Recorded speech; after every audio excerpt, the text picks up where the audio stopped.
Hello, denizens. Every once in a while, I do a personal journey video that might be of interest and maybe even a benefit to some of you. Today, I want to talk about neediness. I was a needy person. The dictionary definition includes the state of being needy, want, poverty, indigence. Indigence is a fancy word for extreme poverty. If you're a needy person, then these refer to emotional poverty. And in my research, I found there are two kinds of neediness. I guess you could call one a mild kind and a narcissistic, pathological kind. No, I had the mild one, but no less debilitating at times, and I hated myself for it. And curiously, there's not as much online written about it, probably because it's not as interesting. Let me quickly describe how it manifested for me. Wanting to be liked. Okay, we all want to be liked, but turn it up a notch or two. Desperate for approval of others, especially those in a higher age social bracket or worse, famous. Doing favors for others and expecting points for it. And finally, the big one, lying. And I mean lying all the time. It took me about 40 years to deal with this, but all this crap no longer infests my system, and I'll get to how I managed to rid myself of it a bit later. To different degrees, we are all needy. I couldn't find much online for my, lack of a better word, low-grade neediness. And thankfully, my issues did not include long bouts of depression. I credit my sense of humor for that. But neediness and depression are a common mix. Most of the literature connects it with narcissism. I'm not a narcissist. At least I don't think I am. But isn't that exactly what a narcissist would say? Coming out of my ennui didn't profoundly change my life, but I'm happier about myself and who I am, and I have less things on my mind. Okay, the manifesting parts. Wanting to be liked. For me, that meant being the class clown and the cool group clown. Was there some attention seeking in there? Yes, I would say so. Wanting to be liked and wanting to be the center of attention. I think that is an occupational requirement for being an actor. Though, as I recall, the silly things I did at parties was only transitory. I got the laugh, and then the cool kids went on doing their own thing that never included me. Of course, self-image is mixed into all of this. I was not what you would call a catch. Desperate for approval. Isn't that the same as wanting to be liked? Kinda, sorta, but more of a pathetic attempt at getting people to see the brilliance of your ideas or things that you do. Look at this popsicle stick log cabin social studies project. Isn't it great? I think this was connected to my family, as nothing I did was particularly funny to my Hungarian immigrant parents, and the stuff I wanted to do had nothing to do with their ambitions for me to go to university into something serious like nuclear physics or architecture. Plus, my favorite relative was Aunt Monyo, who was a comedian in Budapest in the 1920s, doing favors. Okay, this was a weird one. This might be a shock to many of you, but I was a nerd.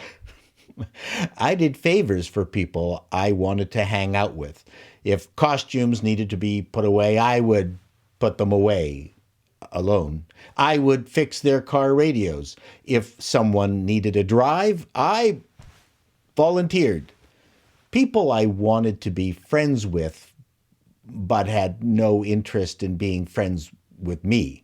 The thing is, Nobody likes a needy person. You find out pretty quickly that the selfish person is more successful. The lesson here was not to stop doing favors, but do them for your real friends and never expect anything in return. Notwithstanding that, I could never be that selfish sociopath anyway. And finally, lying. And by lying, I'm not talking about killing someone and then hiding the body. I'm talking about the smallest, dumbest, needless lies that didn't even benefit me, such as someone talking about a book, and when asked if I had read it, I had to say yes. Same for seeing a movie or TV show. When quizzed, I was able to take a few tidbits that I had heard and weave them into more lies that often turned out convincing. Perhaps that's where my writing skills came from, but it was debilitating. And I was constantly worried about being found out. And it was unnecessary. I could have said no to all those things, and not a single person would have thought less of me because they never thought of me at all. Yet, in my mind, I thought it was important, a way to be part of the group, to think better of me. Totally dumb. Where did this come from? From a family dynamic, of course. I mean, I mentioned a bit of that earlier, but honestly, I think it was a combination of being awkward, not popular with the girls, and wanting attention. Some people become needy as adults when their physical or emotional needs are not met as children. I was never the classic introvert-extrovert. No, I was never shy. I'm the odd one, an extrovert-extrovert. I competed for attention with my younger brother, who had an illness when he was young, so mother always let him get away with everything, which really bugged me.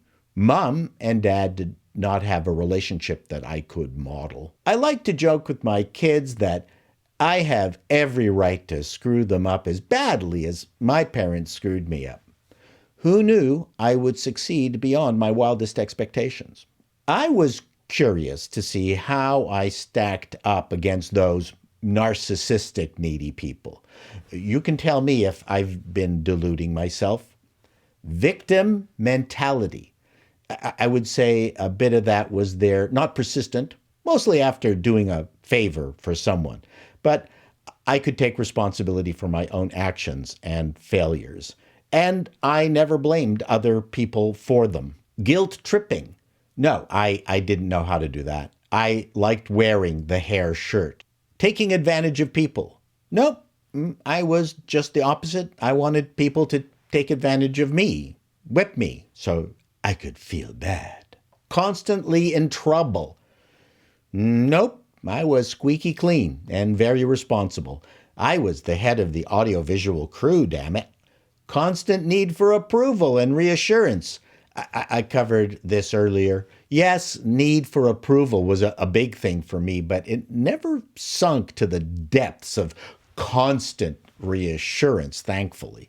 That would have been creepy. Competing for misery. One-upping my problem over others. Never did that. Can't deal with issues on their own. Not me. I was very self-sufficient. That's a sampling of some of the extremes. The literature says that needy people from this spectrum don't mean to become toxic and behave in a manipulative way. These people often have issues with emotional attachment and self-esteem, so their clingy nature is due to their mental makeup. That may be true, but one thing I learned is that you can't include a person's past and project them into a possible better future. When a person is being a jerk, they are a jerk. How did I fix myself? Well, in high school, the apocryphal moment came at one of the typical house parties. I'd arrived and the gang were in the basement laughing and dancing and ignoring me, and I decided to pratfall down the stairs. They all laughed and then turned back to their more important conversations. I didn't get the extended attention I sought. I realized finally that they weren't laughing with me, they were laughing at me. I felt embarrassed and ashamed. I left the party and the urge to seek their approval vanished. I was depressed in university my entire second year. I remember distinctly getting annoyed at people who were not as depressed for me as I was for myself, and that really pissed me off. That revelation ended my depression. And this is not to make light of those of you with clinical depression. Obviously, I didn't have that. I forced myself to stop lying. That was tough. It got to be a habit. I would do it without thinking. I just worked really hard to be conscious whenever the opportunity or thought arose to lie. Over time, it became easier, but it took years. I turned my need for attention into a positive by doing comedy, which eventually evolved into the very successful comedy troupe, The Frantics.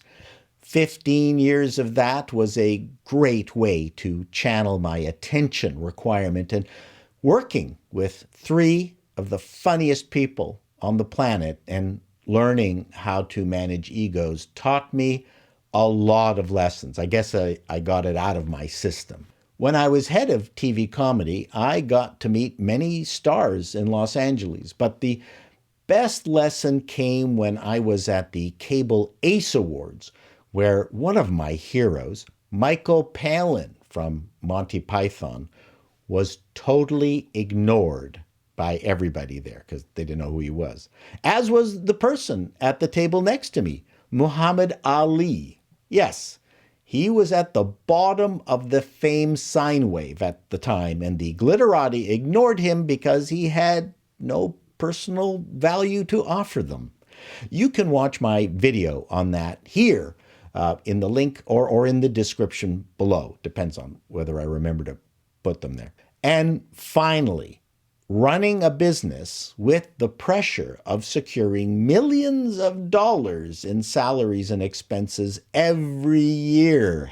That was fun. Being afraid of your client is the fastest way to lose them. Neediness has no value in business. In conclusion, your identity is who you think you are today and what you think you need from other people, such as respect, recognition, a sense of value, control, predictability, being liked, or independence. Yes, there is nothing more important than being in control of and enjoying your independence. It makes you more attractive. One of the best tricks I've found is to concentrate on many tiny successes as opposed to getting yourself depressed over missing that big catch.